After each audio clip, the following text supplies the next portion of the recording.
lights are out and you stumble in the dark. You kept pushing on, but then you went too far. When your ship has sailed and all your dreams are lost, everything is wrong, you feel like it's your fault. Just remember, I will be there for you, baby. Remember, there's nothing out there to get you, don't forget it. When life feels lemons, just call on me. Just call on me. Just call on me.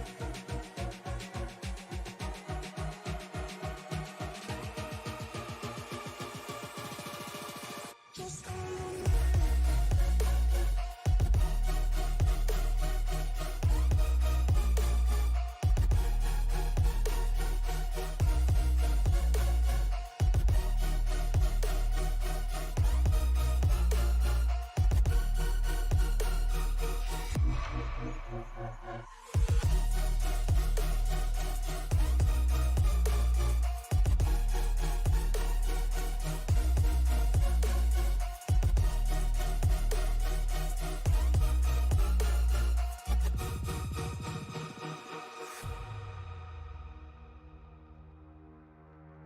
You're stronger now than you ever been.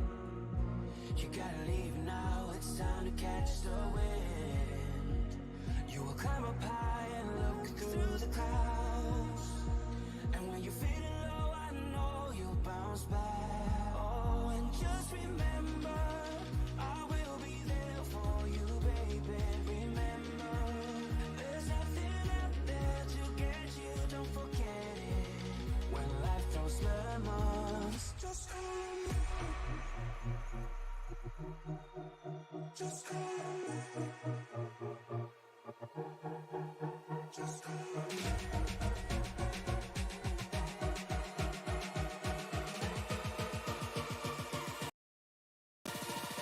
Just call on me.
kept pushing on, but then you went too far.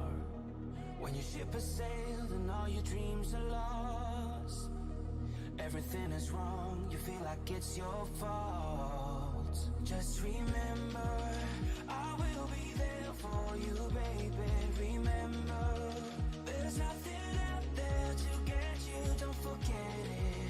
When life feels lemons, just call on me. Just call on me. Just call on me. Just call on me.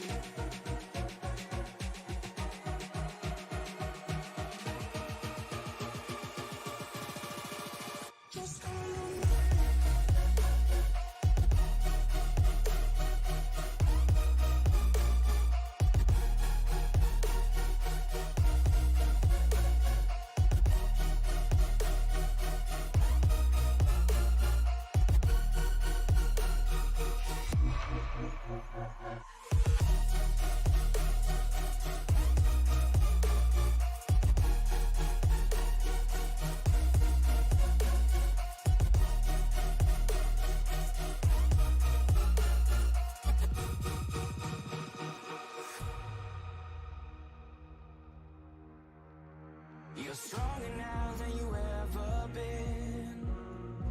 You gotta leave now, it's time to catch the wind.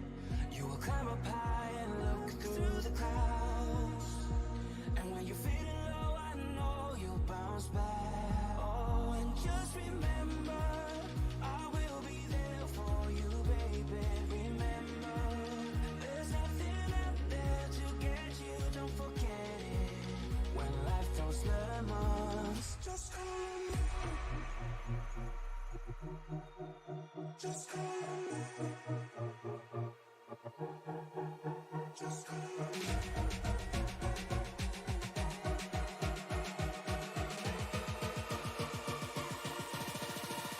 Just call on me.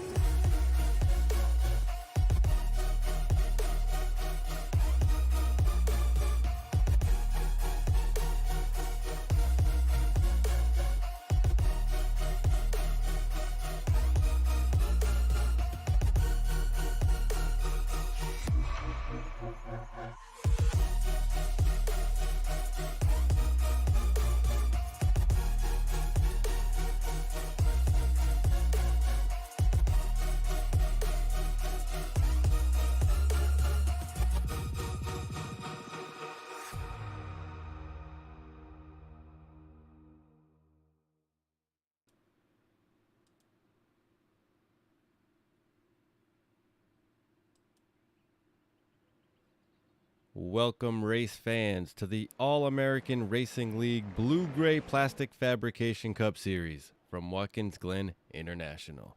Tonight we kick off the playoffs and pave the way to crown a champion. I'm Cliff in the booth alongside my partner in crime, Matt Metler. Matt, welcome back to your home track. Tell us a little something about the Glen.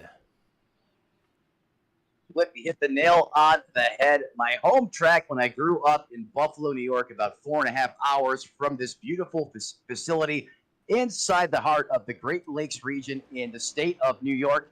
Cliff, no road course track quite like Watkins Glen, no matter what way you slice it.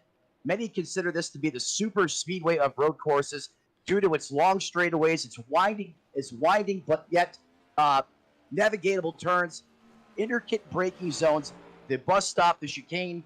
One place of this track you got to watch, and you better make sure you come off the final turn and hit that straightaway just right, as you can lose a lot of time right there as well. This track here tonight, to everyone that says NASCAR only makes left-hand turns, well, that's not today, as we kick off round one of the playoffs in prime time. These guys and girls from the AARL Cup Series invade the Glen, and it is going to be absolutely thrilling, like it is each and every Tuesday night. Glad to be upside you here in the booth this evening. Yeah, absolutely. Well said. Turning left and right, and a whole bunch of them. We're going to turn a lot tonight, and these drivers are going to be shifting a lot tonight, so a lot of workout. Different than really anything that you are normally used to seeing in a Cup Series, but tonight's race is going to be brought to you by Blue Gray Plastic Fabrication, and we're here for the Blue Gray 50. and we're going to have a good time here tonight. They do have their qualifying set to 10 minutes, so we're going to go ahead and see if we can grab a couple of racers before they really get set. And first, let's go ahead and see if we can get Peter Terrio here in the booth. Hey, Peter, it's Cliff and Matt in the booth. You got us? I got you guys. Hey, man, how you feeling tonight? I noticed we got a little bit extra time here before we get to the race, so figure we get your perspective. Reigning champ, and as we get into the playoffs, what does it take exactly for a championship run here through the playoffs? Man, we got a much different playoff format than we've had in the past. It's a lot more simple, and not a big fan of it, especially with playoff points being a thing. It gives a huge, if you're going to have a playoffs, I feel like it should be more even, but we're coming in with no playoff points, so we're exactly, I don't know, we're basically at zero compared to the other people in the playoffs, so a couple of us are down there, but it's going to be difficult to beat the drivers like Lilith who have multiple playoff points coming into this race and are coming into this round. But we're going to try our best for sure. We're not going to go down without a fight. Right now, we have preliminary pole position, and hopefully it can stand.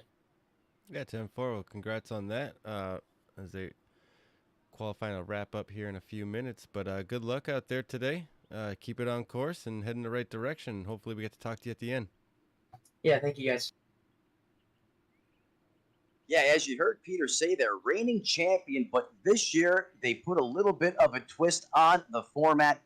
Playoff points, this new era scoring, modernized scoring in NASCAR in full effect here in the AARL Cup Series. And you heard the reigning champ say he's pretty much starting at zero, deep in the hole. But how do you combat that? Doing exactly what he did by having that 28 machine on the preliminary pole as he is right now, Cliff.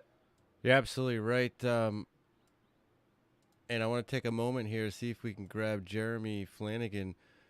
Big story here tonight with Rodney Uberpacker dropping out of the series. Jeremy Flanagan gets a chance to kind of shoehorn his way into the top 10 there. Or is it top 10? I forget. But let's get a word from Jeremy. It's Matt and Cliff in the booth. You got me? Yeah, I hear you. Hey, man, how you feeling tonight? Good, you get a little bit of luck going for you. Smooth way into the playoffs. You gonna make a run for it or what? I'm gonna do the best that I can. I've been in the playoffs before. It's not necessarily alien to me.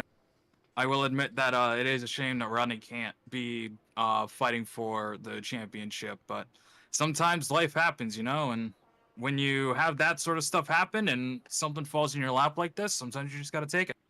Well, hopefully you can capitalize on it for Kaiju Cat Motorsports, and hopefully get continue that luck. And not that you don't belong here, don't take that the wrong way. But sitting outside last week, and now you're in it. So good luck. Hopefully we get to talk to you again at the end of this one. Thank you. Hopefully my team does well. All four of us are in the championship hunt, and all four of us are going to do our best to get that title.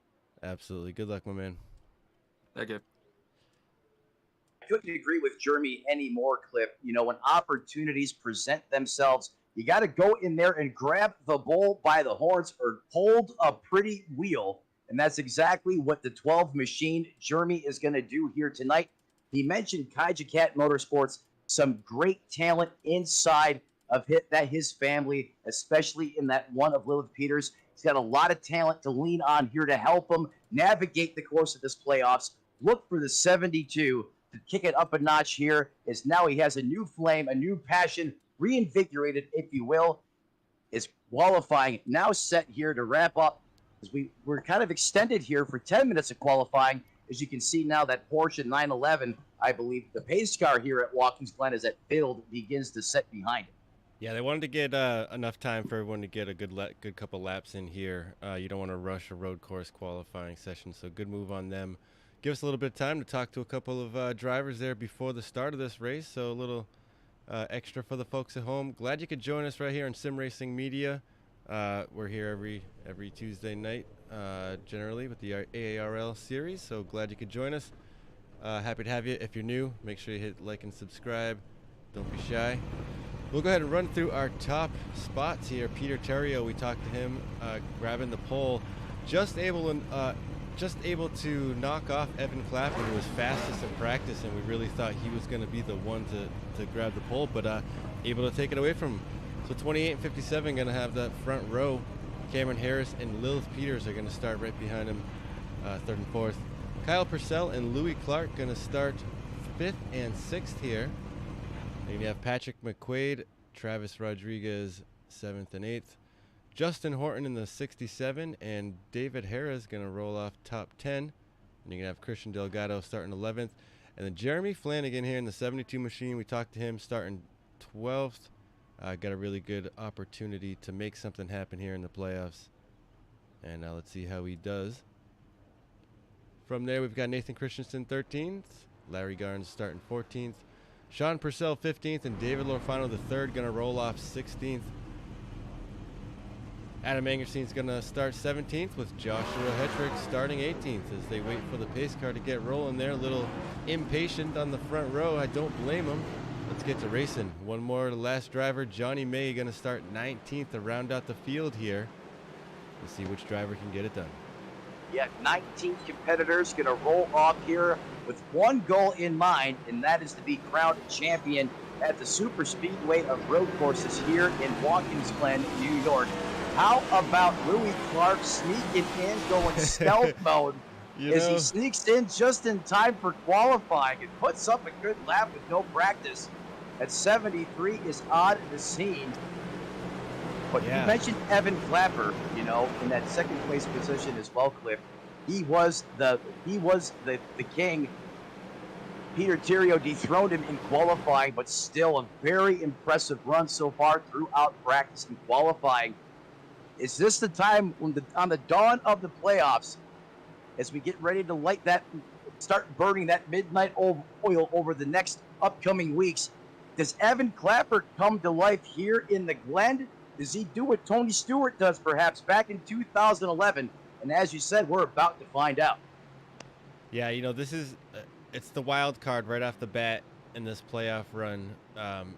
If you're gonna, if you're in the AARL Cup Series, sponsored by Blue Gray Plastic Fabrications, you're gonna have to be good at road courses if you want to win a championship here. So let's see which driver can get it done. As you see, those lights are out on the pace car here. Pit road speed tonight, 40 miles an hour. That pace speed is 60. Track distance, of course, 2.45 miles around this road course here in the Finger Lakes region. 8 turns, 43 pit stalls, and the ever so important weather. Don't let that 71 degrees fool you, because that track temp is a scorching 118 degrees. The difference maker, though, Cliff, now these guys are driving cars with sequential transmissions, multi-point independent rear link suspensions. This is the most road-worthy type car they've had in the Cup Series in a long time. How does that play a factor tonight as well? Yeah, you're absolutely right, and that's gonna be key there, I think, because like we said, shifting a lot. As here we go, we get green. Peter Terrio spinning him just a little bit there. He's got to gather it up and get those ponies under him. He does. 57 of Evan Clapper's right on his outside door there, going to try to take away that top spot right away. Yeah, it didn't take any time for these guys to fan out, going down into the famous turn 1 on the restarts, which can be treacherous here. Working our way up the hill, Louis Clark, Peter Terrio, Evan Clapper, putting the pressure on him already in. That Ford is out front, though. Take a look at the gap that Terrio opens up here, but now we get in this other braking zone here. The S is right here. This is another great passing zone here as we go on board. Look at how we're utilizing the bump stop still to help that car corner. This rolling turn here, though, it gets a little tricky as you're going uphill and then downhill in elevation. If you're too hard on the loud pedal, that car will really want to get out from under you. It's a really intricate point of the racetrack. As we see the 7 of Juggles Rodriguez started 8th, currently in 8th, inside the top 10. And Louis Clark, how many feathers did he ruffle coming in there late?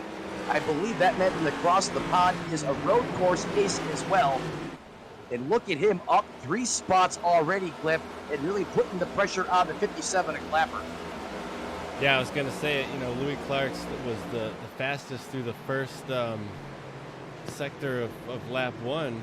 And here he is just making up some time all over the place, chasing down Peter Terrio and Evan Clapper. But they're hanging on. They're just as fast. Peter Terrio is just as fast as Louis Clark right now, so he's got a fast machine. He's got a good feel for the car, it looks like. And it looks like Nathan Christensen had some trouble early on. Just wanted to go ahead and mention that. We'll probably take a look at what happened. No cautions here, it being a road course. You'll get some local cautions to let the drivers know that there's some trouble around the next bend. But we definitely won't see any rack them up and stack them up type of cautions tonight. It's really racing the road or the track, as they say. You know, you're not so much racing each other tonight. You're going to be racing the track all night. Yeah, that's a great point, Cliff. Unlike what we do, you know, on the oval tracks, we have a little bit of the logic here changes tonight. You can pit backwards. You can run this race in reverse. And now it's all about racing yourself. Or I'm sorry, not racing yourself, racing the racetrack, finding how to be quick in all the different sectors. Oh, the 3 goes off into the fire barrier. Yes, that was Nathan Christensen. I was showing, wanted to jump back and see what happened there. That was on lap 1.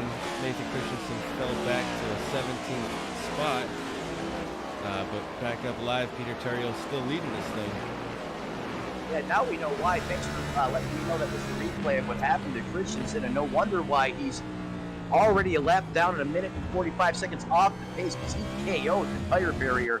That's definitely going to impact that race car early on for Nathan Christensen. Very unfortunate in that number 3 machine. But back to the front, all is well in the 28 camp as he continues to increase his lead here early in the Glen. Evan Clapper into 57, holding strong in second. Louis Clark, the man on the move, up to third. Cameron Harris, Lily Peters, that is your top 5 as they run right now. Sir Kyle Purcell, Travis Rodriguez, and Patrick McQuaid, the next 3 drivers in line here. And then you got David Hara, Justin Horton rounding out the top 10 as we're 4 laps in already. I mean, you know, for what it's worth, this is a pretty fast racetrack, and laps will definitely tick off very quickly. So make sure you're hanging in there. Don't go away. This one is going to go pretty quick, and you don't want to miss any of this action, do you?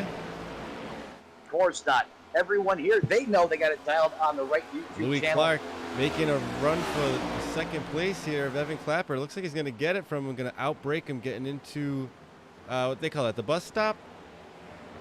Yeah, that'd be the bus stop, the S's. Or I think over in Australia, they may call that the dipper, if I remember correctly. I love it. Well, Louis Clark just made that pass and outbraked Evan Clapper to get into the dipper. Yeah, I mean, that was a charge. I mean, that was a daring move there by the 73. Must really understand, have a good concept of how these oversized, these new rotors on this next-gen car just wipe down and how far you can push it around this racetrack because, I mean, he just basically leapfrogged them getting in there. I mean, full send, fully committed, but that 73 makes it work.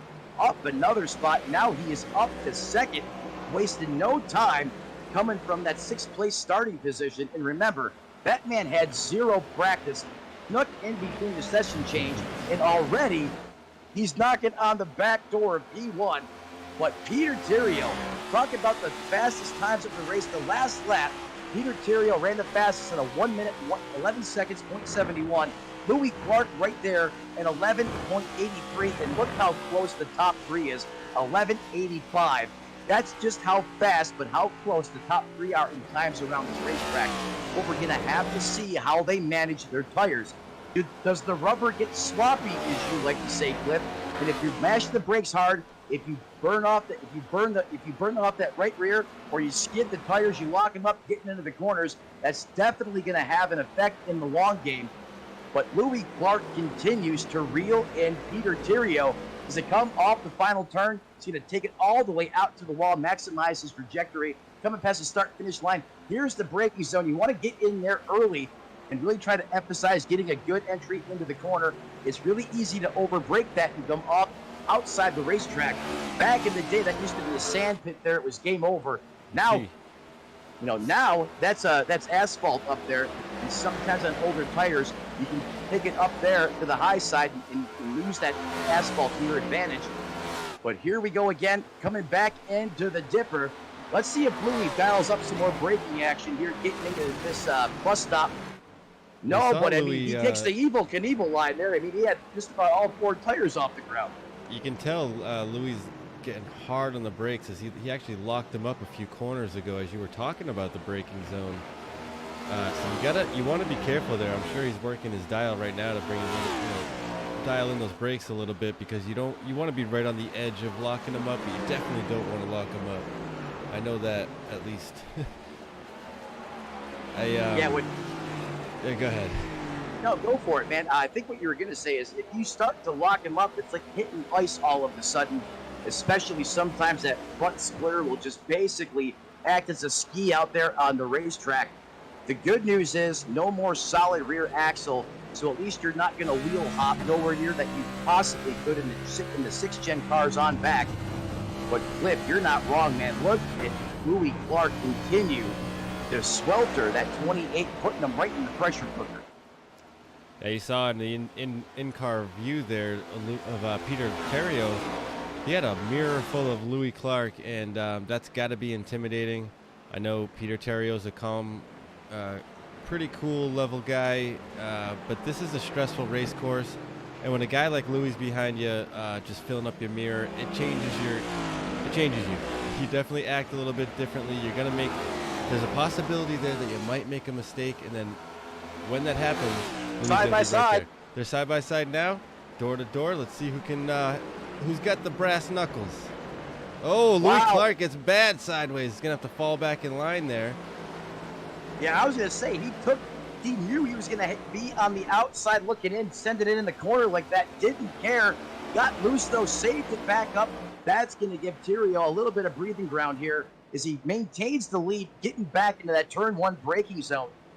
And you can see there how already Louis Clark's starting to utilize the other side of those bump stops there, as these tires already really starting to feel the effects of this hot asphalt and this low downforce package on this next gen car. If this was a typical 1.5 mile track or an oval, you might say 28, let the 73 go, let him use his stuff bar. But the problem with that logic is you don't have the full course cautions here. You're not going to have the luxury of that like you would at an oval. You let the 73 go, you don't know if you're ever going to get an opportunity to catch back up to him, and that's why the 28 is working so hard to keep that 73 at bay. Yeah, he's doing a pretty good job at keeping him back there. I mean, Louis really got to overdrive his car to try to get this pass done, and that's going to definitely do something to the tires. I don't know if there'll really be an issue, but the way that he is working that car and just pushing it hard around this racetrack has got to be extra wear and tear on the tires. But here we go. He's going to try to make the pass here on the outside. Does not have that preferred line, but then it's going to switch over. Yeah, he should have the momentum there. He did. He got the advantage, but now it shifts as he turn right. And yeah, they touch right and left-hand turns. A little more. They're both going to get into the wall. That could have been disastrous. Oh, no, the 73. They're still going at it. Terrio. They are going to. Terrio not happy with the 73 at all. Nope. Oh, he gives him the business into the bus stop. What a save. He's going to have to come to a full stop there. I believe it's a penalty if you go through that and do not come to a stop.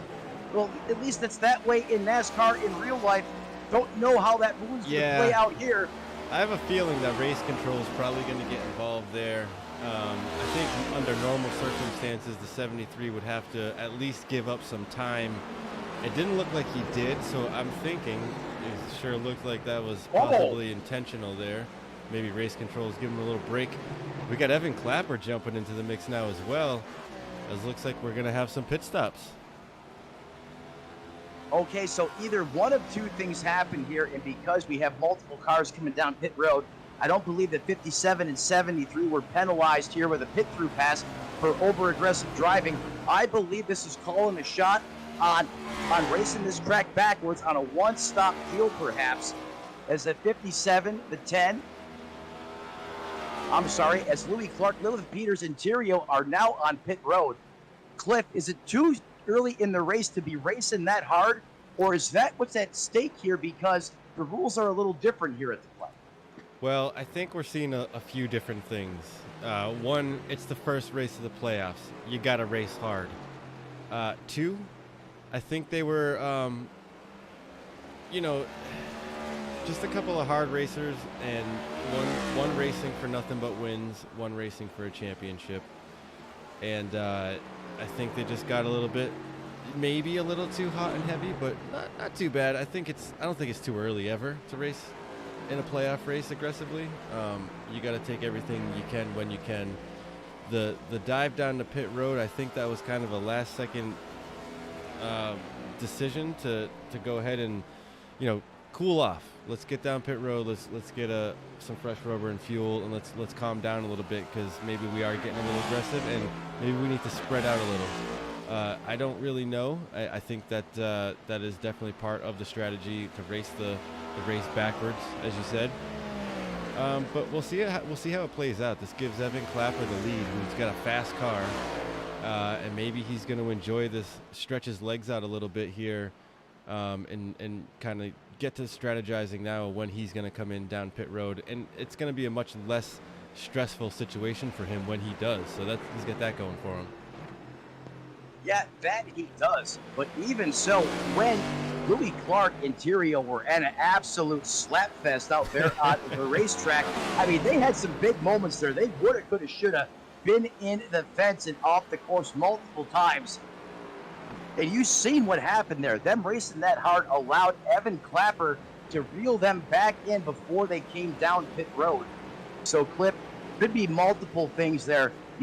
Trying to dial back the energy just a little bit. Come down pit road. You got to slow down. Come in the box. We're going to put some new Dr. Fieldgoods on the race car, because even so, as good as they are, clearly they were pushing those cars to the max, and that was probably really eating into that tire performance.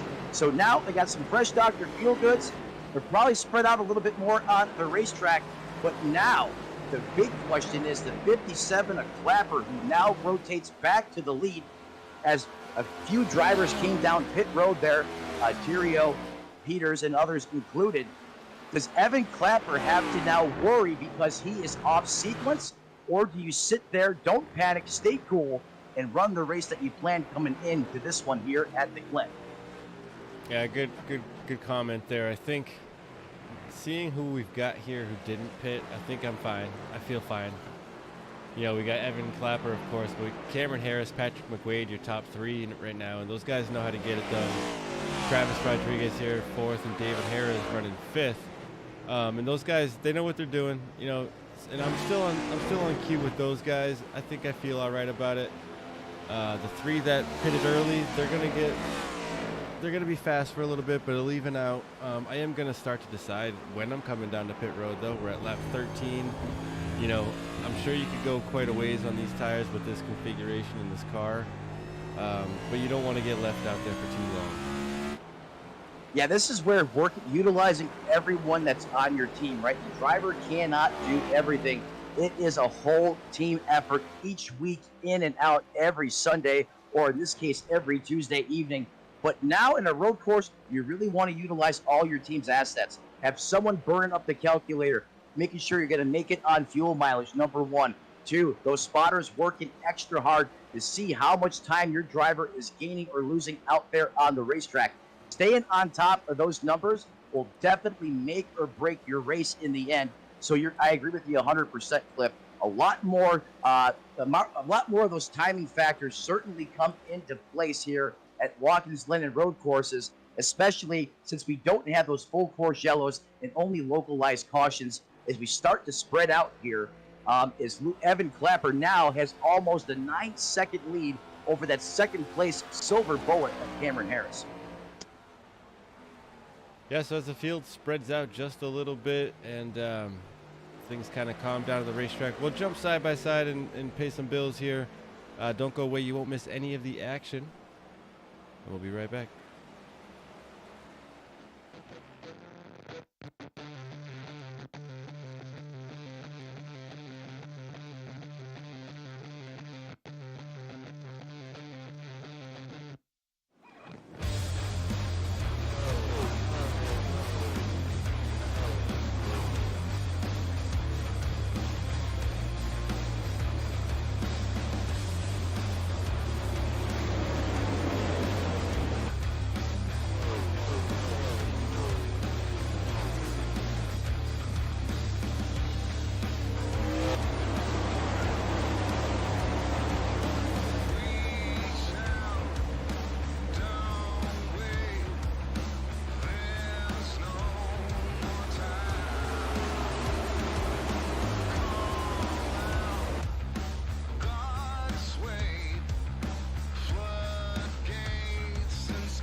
Back here live at the Glen, Reverend Clapper continues to steal the show. He's got about a 10-second gap now over second place of Cameron Harris.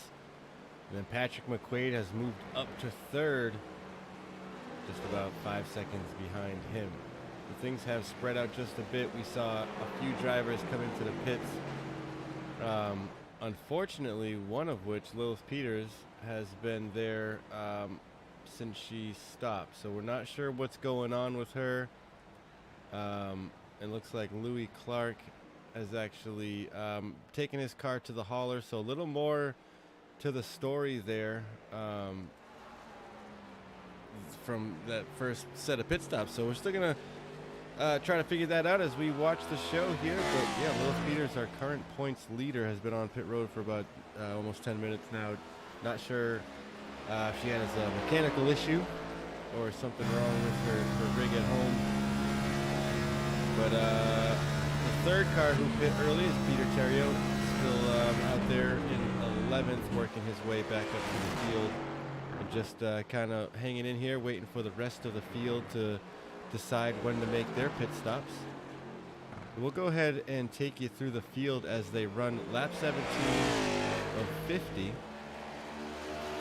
Evan Clapper, we've been talking about since that set of pit stops, as he assumed the lead and hasn't looked back since.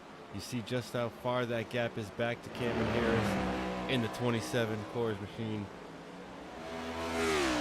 Patrick McQuaid about 6.3 seconds back now in the 77 car.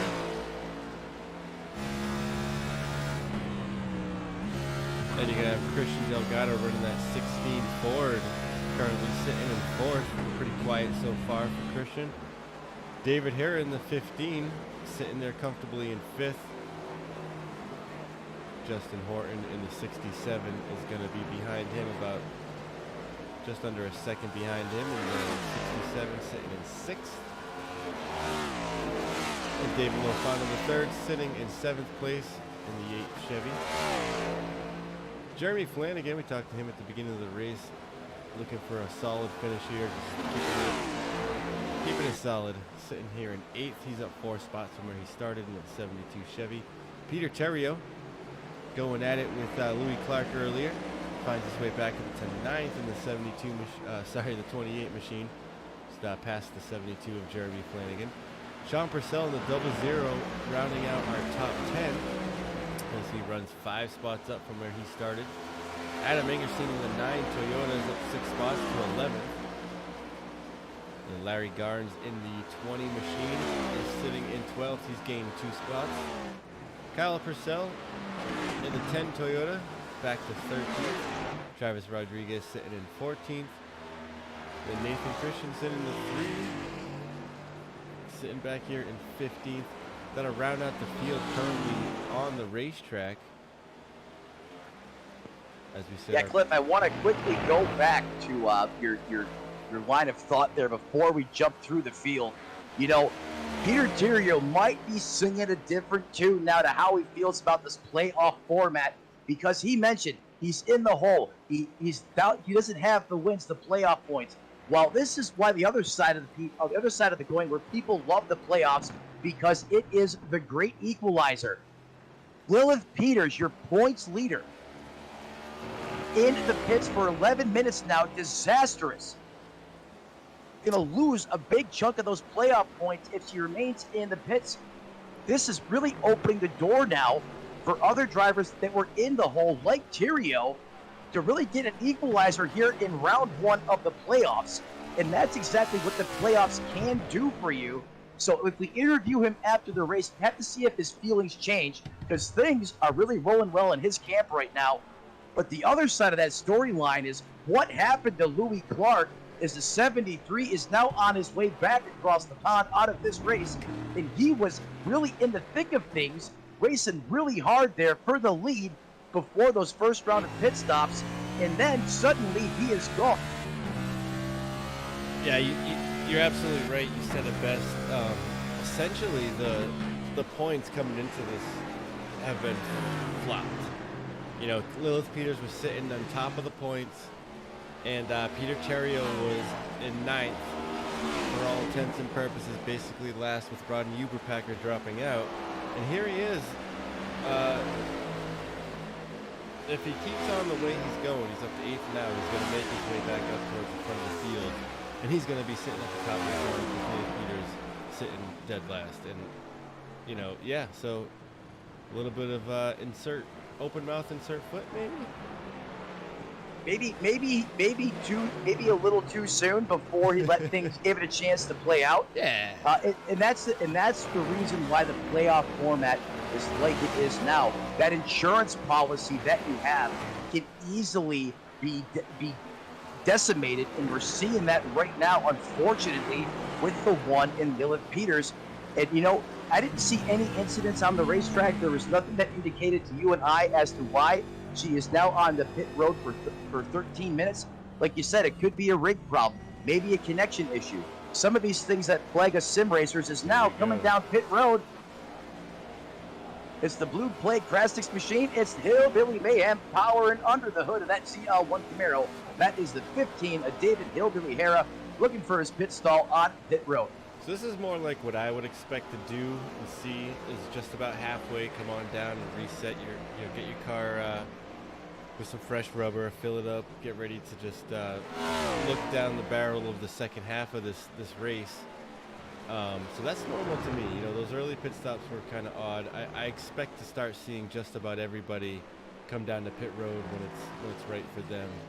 Evan Clapper continuing to lead this thing, and he's kind of just on set sail and just on another level here, as he's about 6.8 seconds ahead of Cameron Harris, but then 17 seconds ahead of Patrick McQuaid. So really no pressure from behind. He can decide when he comes down pit road.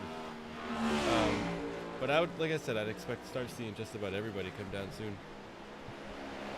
Yeah, and I think the man here really with the possible sleeper right now is at 57 of Clapper.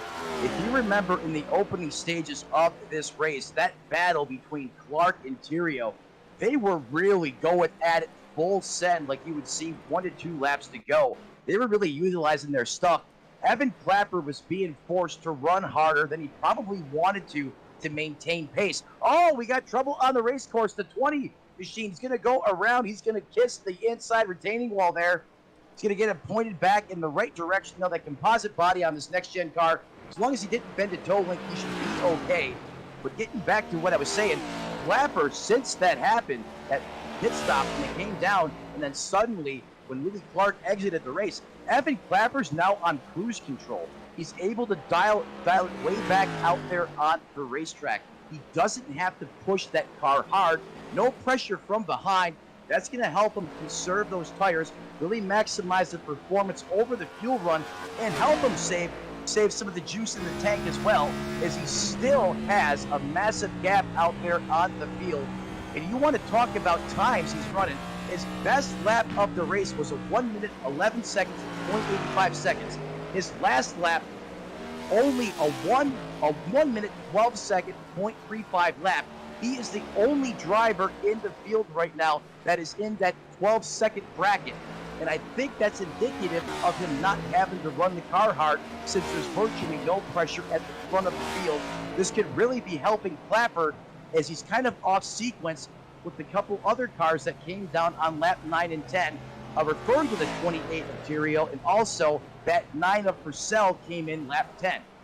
72 of Jeremy Flanagan down pit road. Scheduled pit stop for that machine. Kaiju Cat Motorsports working on that car. Going to get him back out, hopefully without any trouble. He'll be on his merry way. It's like Evan Clapper going to be the next one in. Cameron Harris is going to come in right behind him. Yeah, just like you were saying there, Cliff. About halfway, just a couple, or almost a halfway here, as we're going 50 laps is the scheduled distance. McQuaid coming down pit road as well. And you got to make sure you get down to pit road speed, as that commitment cone comes up here pretty quickly here at this pit road at Watkins Glen. The exit also can get you too, as it's a downhill exit, and you're putting a good amount of steering wheel input into that race car on those cold tires. Sometimes it can surprise you and step out on you. So pit road here on the exit can be tricky at times, especially if you're new to the Glen. Evan Clapper dropping off the jack. He is underway, as well as the Silver Bullet there. Kyle Purcell pitted last on lap 10, and he looks to be in full conserve mode since he was last in the pit. Look for him to be up front late when it counts as well, potentially playing spoiler as Peter Theriault resumes his reign at the front of the field. Remember, he has a 9-lap advantage to everyone else there on the racetrack, so he can potentially go at least 9 laps more, if not a few more in the bank. We're going to have to find out just how far that fuel load can take him, but cycle the 28 back to the points, back to the front, making a run at the points early in this one as trouble flags the number 1 machine of Lilith Peters. Justin Horton in trouble on the racetrack. Let's take a look at what happened here.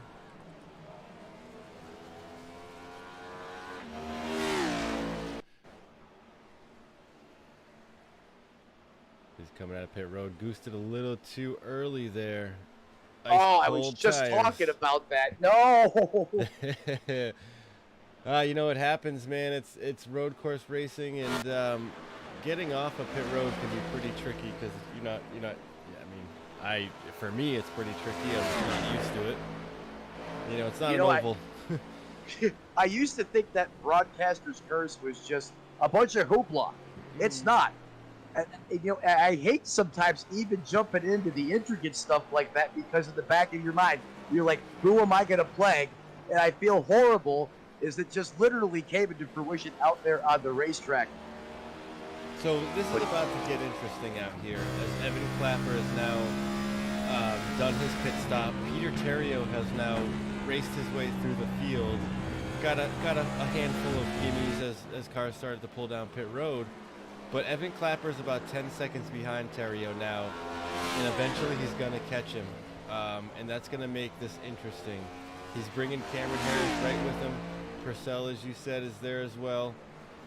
These cars are going to catch up eventually, and we're going to have a pretty decent race at the end of this one, I think. Yeah, it should be very interesting as it cycles out right now with currently the way everything is laid out with the pit strategy here at Watkins Glen International Speedway in the heart of Finger Lakes country from New York.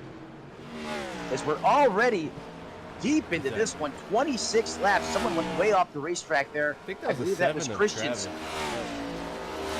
Or was it Delgado? It was Delgado that kind of went into the old sand pit there, but not the case anymore. That is paved up there. Much more of a saving grace here for these race car drivers. As back in the day, you went into that sand, you were just about stuck out in there. But now you're able just to save that race car, catch it, and continue on. Is the 10 now with Kyle Purcell. Oh, trouble on the racetrack for Patrick McQuaid. What happened to the 77? Let's take a look here from the blimp.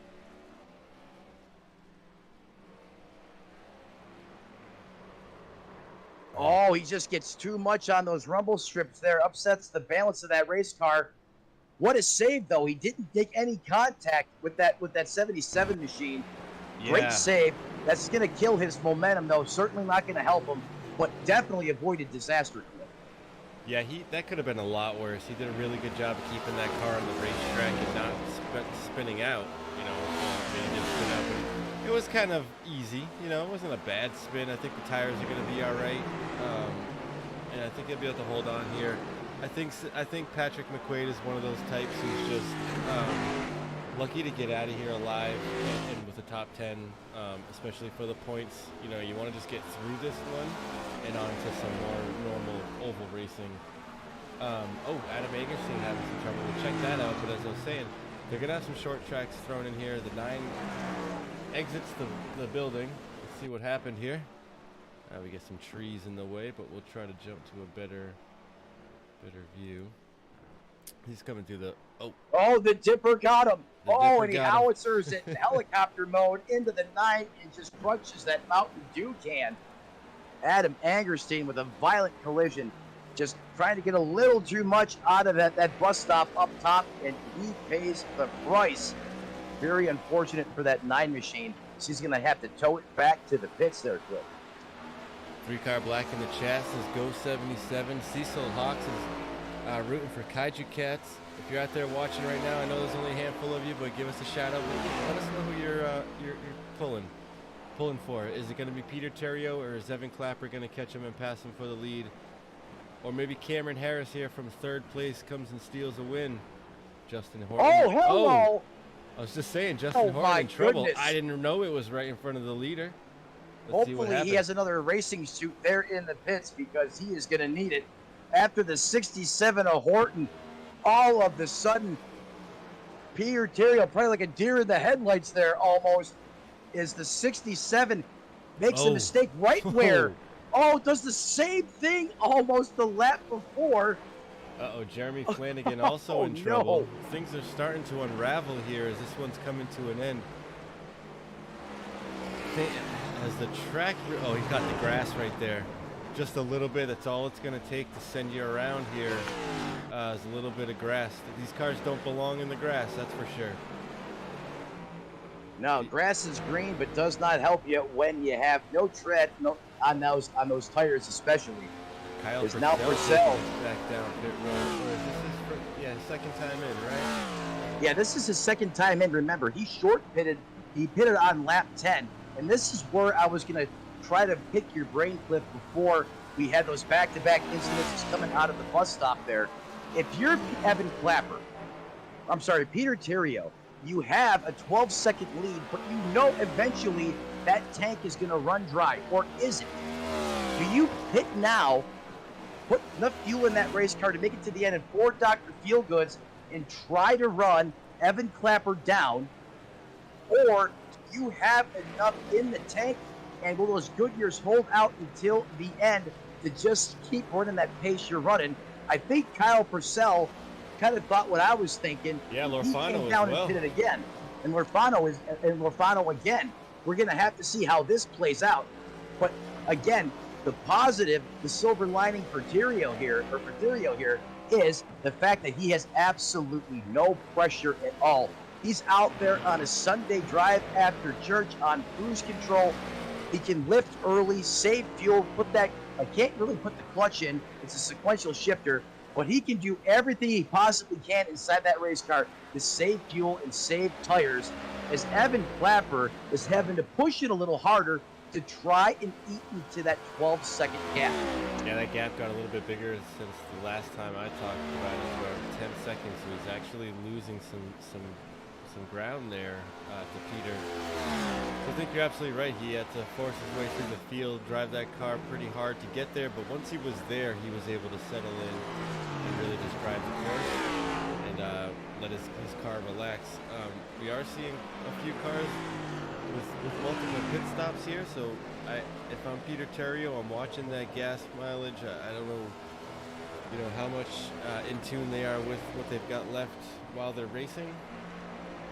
But you definitely want to be cognizant of that and be careful not to run out. So, I mean, if he gets a big enough gap ahead of Evan Clapper, it's a non-issue. You can come in and get a splash of fuel.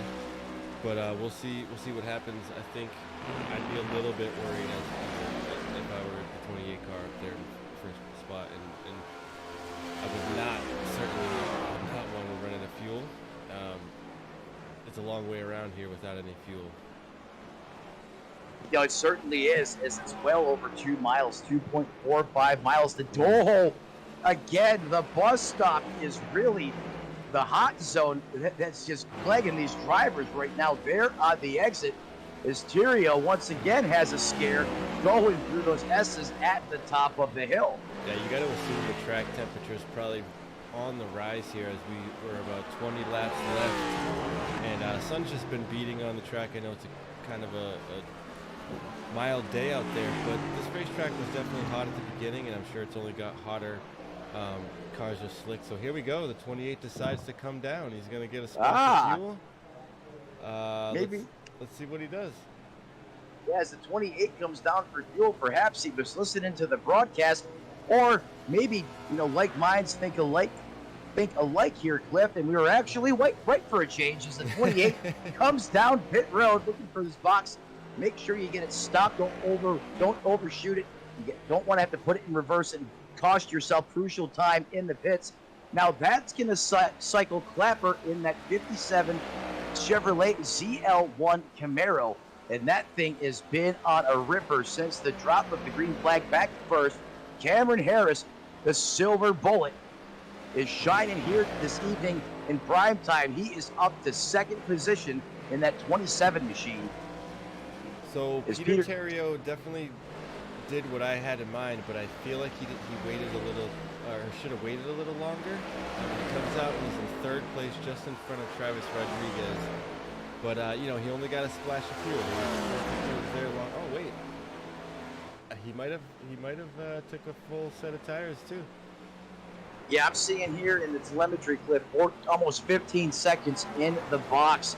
That would be indicative of 4 tires as well, as he probably figured he's going to have to put the afterburner back on because he's going to have some time to make up out there on the racetrack.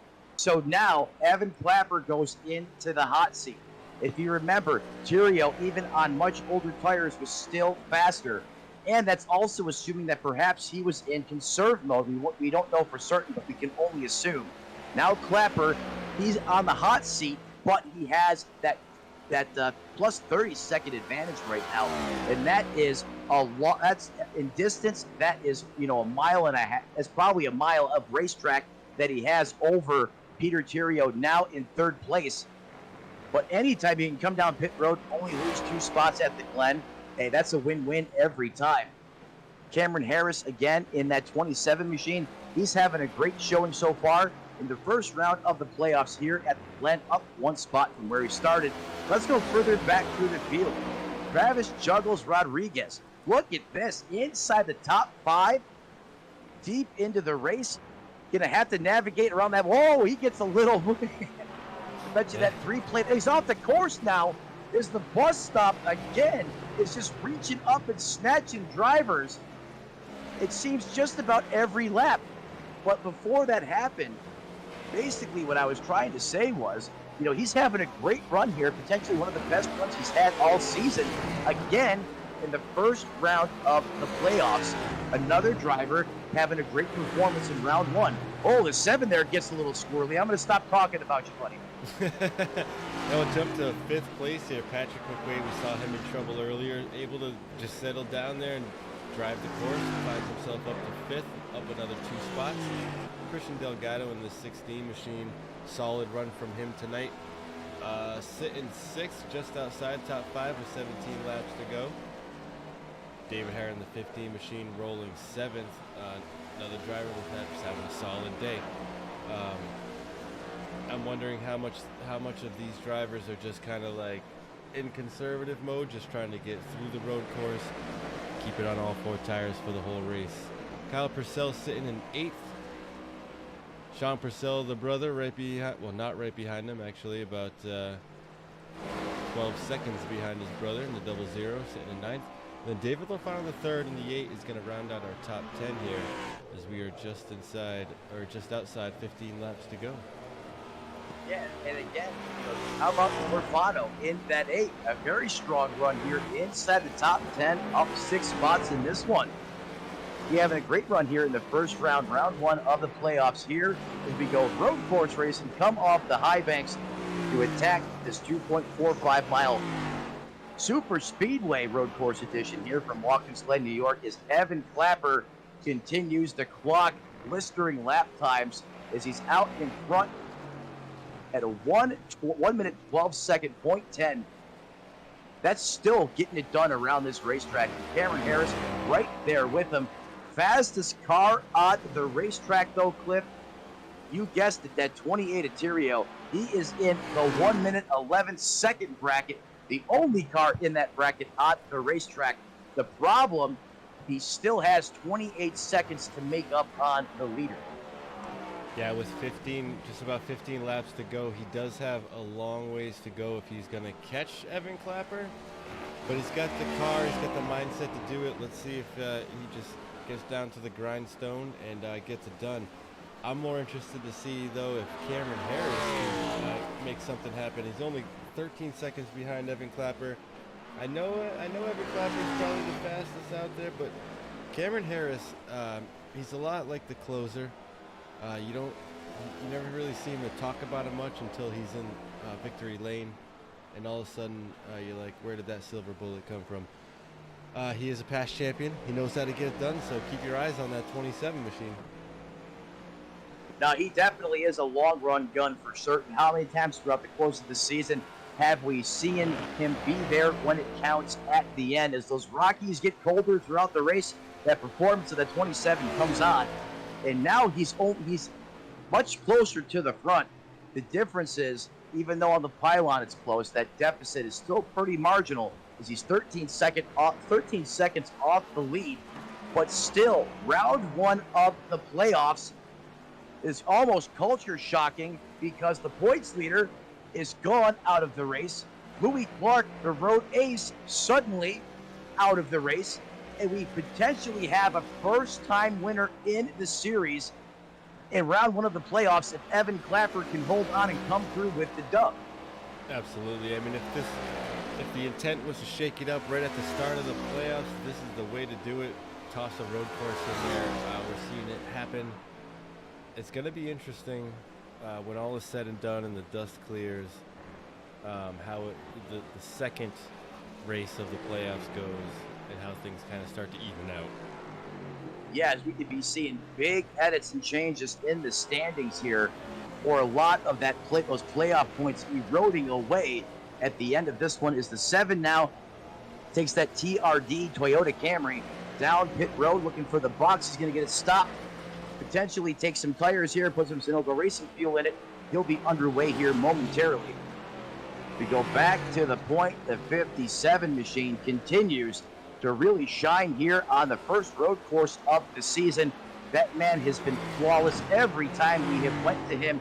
That car has been on a rail, just stuck to the racetrack. But the man on the move, the 28 in that Ford Mustang, is dishing it out in the time charts here at Watkins Glen. The problem again is that deficit. That is the kryptonite right now for Theriault. Previous champion, veteran presence. He has the mindset. He knows how to get it done. Is he going to have enough time? Is all of a sudden Theriault starting to catch some lap traffic here now? Here we come back in to the Bermuda Triangle, it seems, here at the bus stop.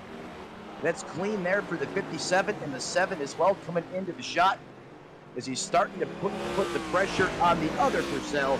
Sean Purcell, the younger brother, as he always tells me. I'm going to get it right tonight. He's the younger guy, the young gun in the Mustang.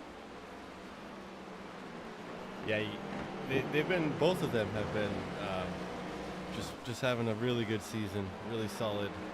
They both had their fair share of dismay for sure, but a solid season for both of them. Looking forward to watching a lot more races with them in it. Here we go. Clapper's going to dive.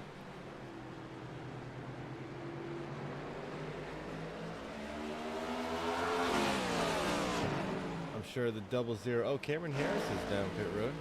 I'm sure the 00 was just doing his best to get out of his way in a nice, easy manner. Sometimes getting out of the way can cause havoc, and you just want to do it in the right way at the right time. And these guys with this league have nothing but respect for each other, and they understand that type of stuff. Yeah, and I can be the first to tell you here on these road courses, you try to be a great competitor on the racetrack. If you're slower and you say, I'm going to get out of the way right here, the next thing you know, you're eating lunch in the woods, because trying to get out of the way, you totally just affected your racing line and changed your entry into these corners. And I have literally Evel Knieveled it into the woods several times, or pointed out of these things, because I was trying to be courteous. So I've learned to hold on and using certain sections of these road courses to get out of the way. That's a great point there, Cliff. Yeah, some of the worst wrecks I've ever been in were from me being laps down and trying to get out of the way and just causing an anxious mistake, getting out of the way at the wrong time and crashing myself, and then of course taking out the person I was trying to get away from. 11 laps to go here. Evan Clapper 24 seconds ahead of Peter Theriault, who's now made his way to second. Patrick McQuaid, despite trouble on the racetrack, sits solid in third place.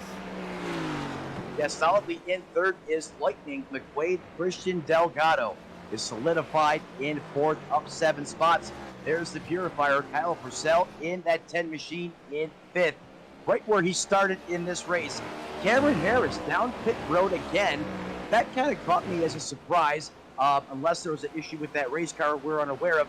However, still having a great run here in 6th place position, but I'm sure he'd like to be a little further up in the standings from where before he came down pit road.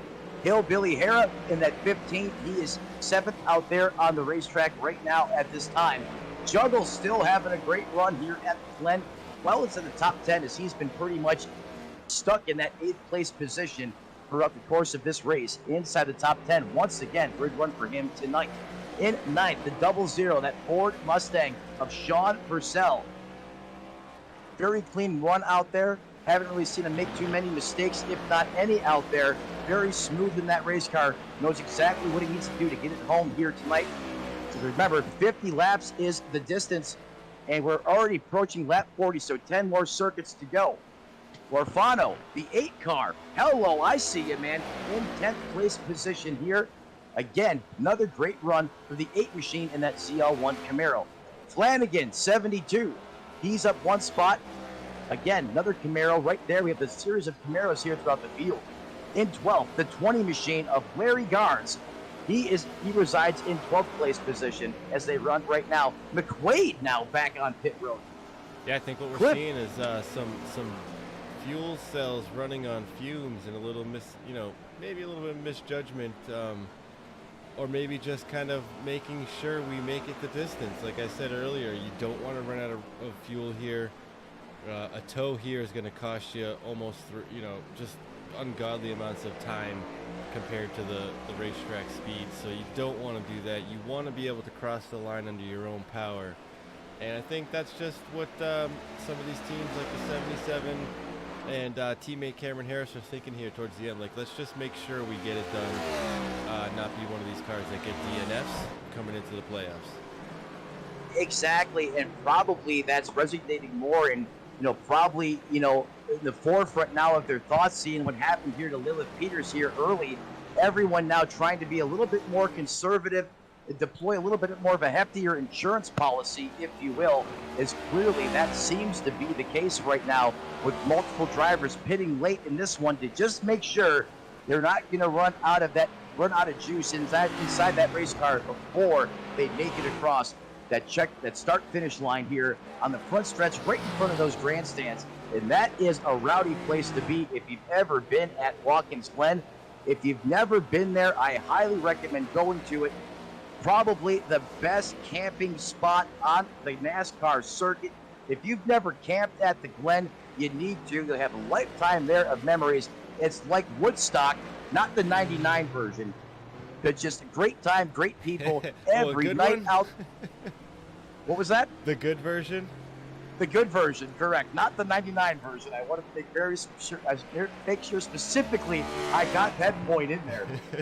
They typically do not light things on fire, and Limp Bizkit is not playing break stuff at the same time. But a lot of great fun out there. Everyone hangs out, bonfires at night, couple drinks, and you get 3 days of great racing there at the Glen. So if you thought about going, I highly recommend it. There's no experience in NASCAR like the road course experience, and check it out. You still got time as it's coming up here on the schedule. Great time of the year in the Finger Lakes region of New York. So much to do around the track. And hey, you can also hike the Glen too as well. That'll certainly test your skill a little bit if you make it all the way. But plenty of things to do right there in the heart of Watkins Glen, New York. As Clapper continues to carry the torch, and Peter Theriault tries to reel him in. Yeah, I don't know if he's going to have enough to get it done with 7 laps to go. He's still got a 24-second gap on the leader. Cameron Harris sitting third is 34 seconds behind Theriault. So I'm thinking that, it's going to take quite a bit of to get caught up to Evan Clapper here. I would say it's just about Evan Clapper's race to lose. Change the dynamic, the mentality of some of these race car drivers. It gives them an extra gear. They like Kevin Harvick said, becoming the bull. And hello, Evan Clapper. I mean, he's a rookie this year. He has had very good performance throughout the course of this season. But I did not anticipate this man to dominate practice. Start position number 2 here on the racetrack and be on a full-fledged flex on the field pretty much, is he hasn't been any further back than I think third at any given point and has been the leader throughout most of the course of this race. I mean, the playoffs are here and the switch hits like on the side of his race car. The Clapper also on board. I love the paint scheme, very fitting. But that Camaro and Clapper is doing a great job here getting it done at the Glen. What a showing here for that 57. Yeah, rookie of the year and sitting 6 points coming into this race. Dominant here tonight, and we'll get a view, or not a view, but a word from him and get his perspective of the race. Granted, he finishes where he's running now. We'll talk to our top 3, Clapper, Terrio, and Harris, as they run from the booth. We'll see how we'll get their perspectives on how their race played out and what their looks are for next week when we head to Nashville Fairgrounds. So we're going to go oval racing next week. You know, I'm sure you said it right, Cliff. I wonder if it's Nashville Super Speedway. Because those tracks, they both have Nashville, but they're totally different. But Nashville Fairgrounds would definitely be another big change up in the lineup as far as the tracks. We could have another surprise in week 2 if that's the case. Is now the 3 really dialing up the pressure on the leader there. He wants a lap back. Is the 3 Nathan Christensen? Remember, he had some trouble early. He made some contact there out on that racetrack. They're door-to-door drag racing up the hill. Coming up to the top here. This could put the 57 of Clapper in a vicarious position. As the 15 now comes off pit road, the 57 is able to clear it and have some breathing room there. I thought maybe the 3 was going to really make the 57 have to drive it hard deep into that bus stop. And we've seen that's been Calamity Corner here on the racetrack. But Evan Clapper able to gap us just a little bit as he continues to be the man with the plan from the Glen. Yeah, it wasn't too bad out there. It did allow Peter Terrio to chip away at that gap just a little bit. He's down to 21 seconds with 5 laps to go. So on a tear, really trying to get everything he can here at the end of this one. Oh, here we have a chain of events. Leader down pit road. Oh my goodness, 57 Evan Clapper down pit road. Was the fuel cell gonna run dry on that 57 machine? I can't believe what I'm seeing right now. But he had that massive advantage, as that is shrinking at a very alarming rate. Peter Terrio is now coming by at the start-finish line. Evan Clapper in his pit. The momentum, the amount of time it takes to come up to speed, that's going to give Terrio the lead back. Is Clapper back out, I believe, on the racetrack? Clapper will come out second here, it looks like. So he's got about a 8.89 second gap now to catch the leader with 4 laps to go. This has changed everything. I told you we're going to have a battle here at the end. Playoffs, baby. Delgado almost takes out the leader. Oh, Cliff, I need a minute after that, man. Yeah. Are you kidding Moment me? of silence, please.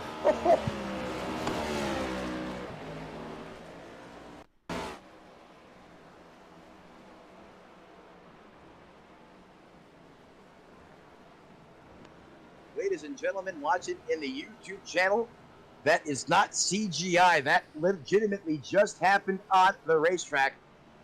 The past 2 minutes and 30 seconds have been extremely eventful, as the playoffs do not fail to bring the drama, the storylines, and the salt shaker effect to the points. Let's reel this back just a little bit. Evan Clapper, the leader, looking for his first win of the season, decides to pit. The fuel cell was going to run dry. Suddenly now, the person that seemed like they had to do too late, didn't have enough time to basically execute and get it done on the racetrack, is now back in the lead. And almost, as he goes back to the lead, he almost catches a flying bullet coming out of the bus stop right here as we go on board. I believe this is live now, but if Yeah, we're that live side by side with the 77. yeah, side by side with the 77, but Cliff, I can't believe what I seen there, and given what transitioned over the past 2 minutes and 30 seconds on that racetrack. Is this playoff racing or is this not playoff racing? The force is strong with this one. He was able to just see that unfold, and man, he made it look like he drove through that with one hand on the wheel, sipping a latte or something with the pinky in the air. What an amazing avoidance by the 28 of Peter Terrio to not end his night right there with a little mishap in front of him with Christian Delgado. Man, what an amazing turn of events there to get by. Evan Clapper furiously trying to catch up, but unfortunately about 10 seconds behind here. So didn't really expect that to happen, man. Evan Clapper comes down pit road, get a splash and go. Does so, comes back out in second. Peter Terrio almost punched his ticket there, but was able to avoid it by a hair. Yeah, I can't imagine what the thought process was in that 28 machine as he exits the bus stop, and there's literally a car being thrown at him as it was ejected from the outside retaining wall back in the direction of that Ford Mustang. Someone needs to get up there and make sure Sasquatch isn't up there playing games at the top at the exit of that bus stop, because it has flagged multiple drivers here on exit.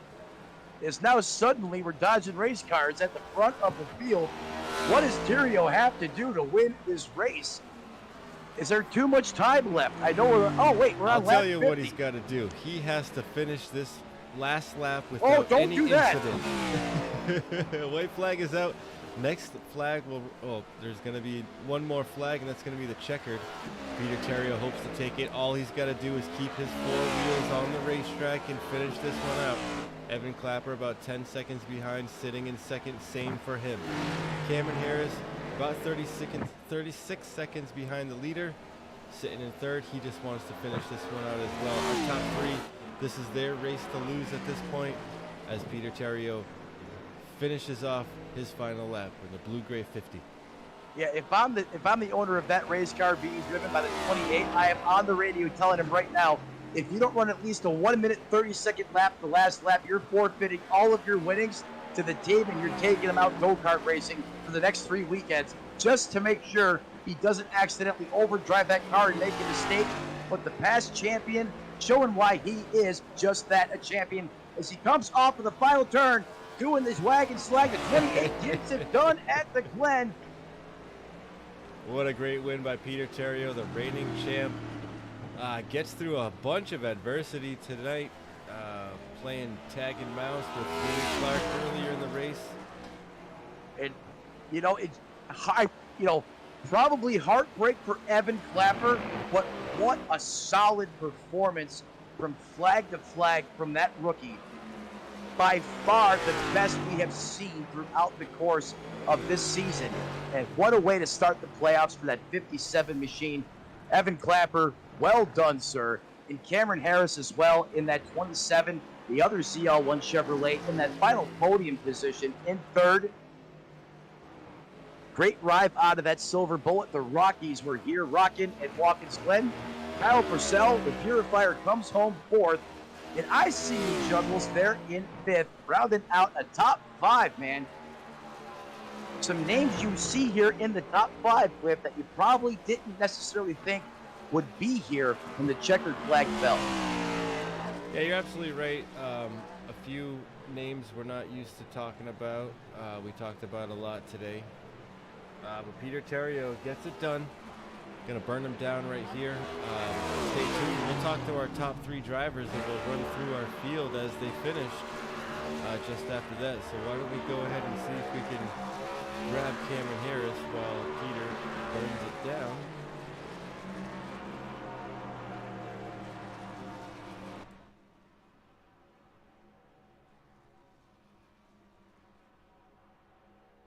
And Cliff is working on getting Harris up in the booth. You're watching your winner here from the Glen, Peter Terrio, get the rest of the good out of those good years, and rightfully so, as he's still smoking them. kicking up some grass with it there, going down into turn one. Doing donuts there, right where A.G. Allmendinger did when he got his first win here at Watkins Glen back in 2014. Well, I'll tell you, Matt, unfortunately, it doesn't look like we've got the silver bullet in a voice chat, so we're going to go ahead and grab Evan Clapper, and I'll let you have... Oh, that's the wrong person. I'm sorry. Having a little bit of trouble. I apologize with my mouse right now. I'm not going to lie. Well, the real Evan Clapper, please stand up. Right. Okay, Evan Clapper, Cliff and Matt in the booth. You got us.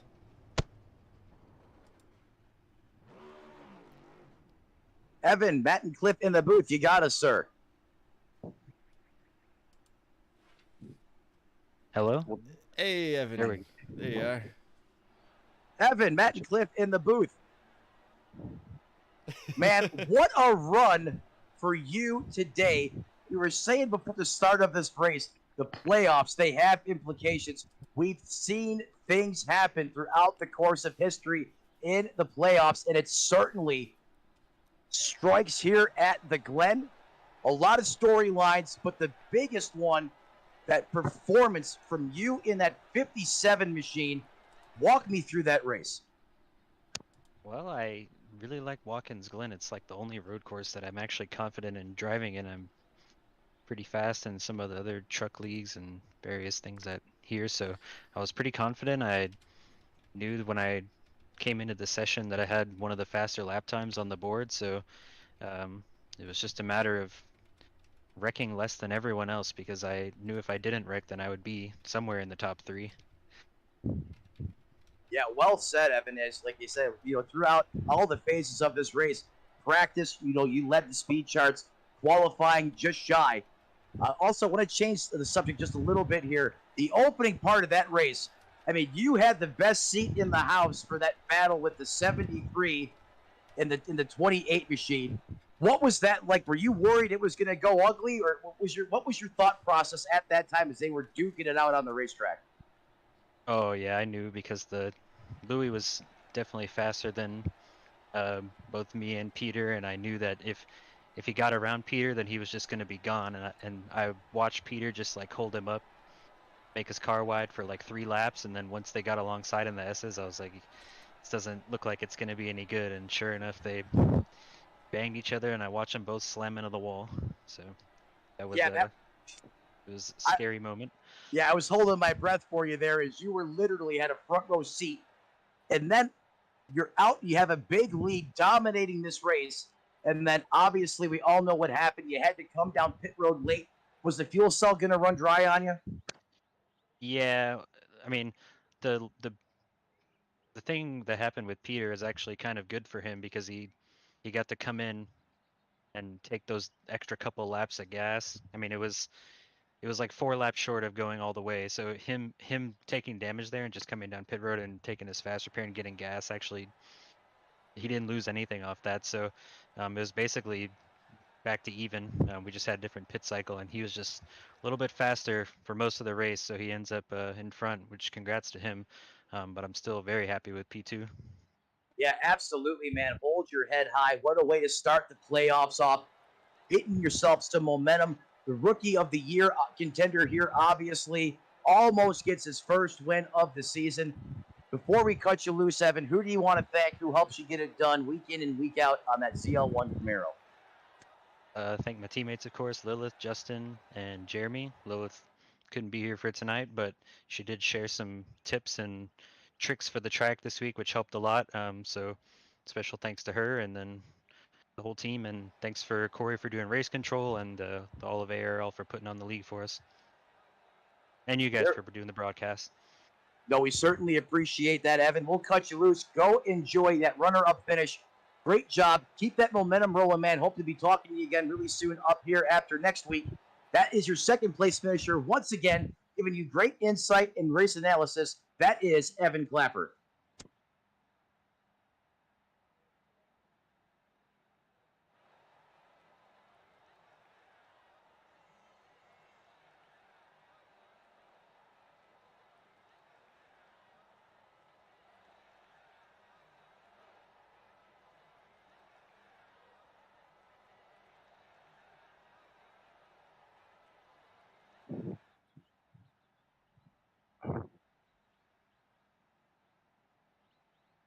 The Rockies were calling, Cliff.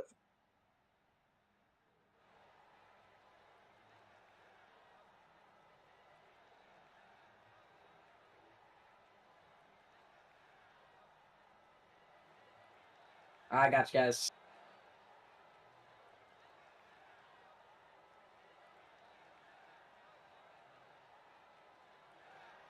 I apologize. I was on mute, and now I am not. Matt, go ahead. Peter's all yours. Peter, Matt, Cliff, obviously, you got us up in the booth. The playoffs do not disappoint. Oh, my God. I mean, this race for a road course, it had everything you could imagine. The drama, the storylines, a major shift in the points. First and foremost, talk to me about that dogfight there with Louis Clark. Yeah, pretty much a non-playoff driver coming in here to race the other playoff drivers as hard as possible. I got on his outside, or I was there going into the S's, and he door slammed me on the exit of the first S, and so I hung it on his outside in the second S, and he bounced off the curb there and came up into me and put us both in the wall.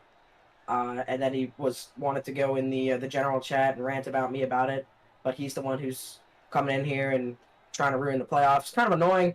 Last year there was a rule about the final round, but I think because this is the only round of the playoffs, non-playoff drivers part-time drivers are still allowed to participate. But yeah, I'm not gonna say any more about that. Although I will say it's the reason I won the race, because me pitting then made it so I was good to go on fuel after my second stop. You know what? I was going to say that was the silver lining. But before we get there, I mean, it was fraction of inches from really being disastrous, almost game over for you in the heat of that moment as Cliff and I were up here in the booth holding our breath for you. But like you said, that damage that you got allowed you to come on down pit road, get the fast repair, and get enough fuel in that tank to make it the distance here tonight. And it seemed, throughout the course of most of that race, it was going to be hard for you to overcome that gap, even though you were the fastest car on the racetrack at times.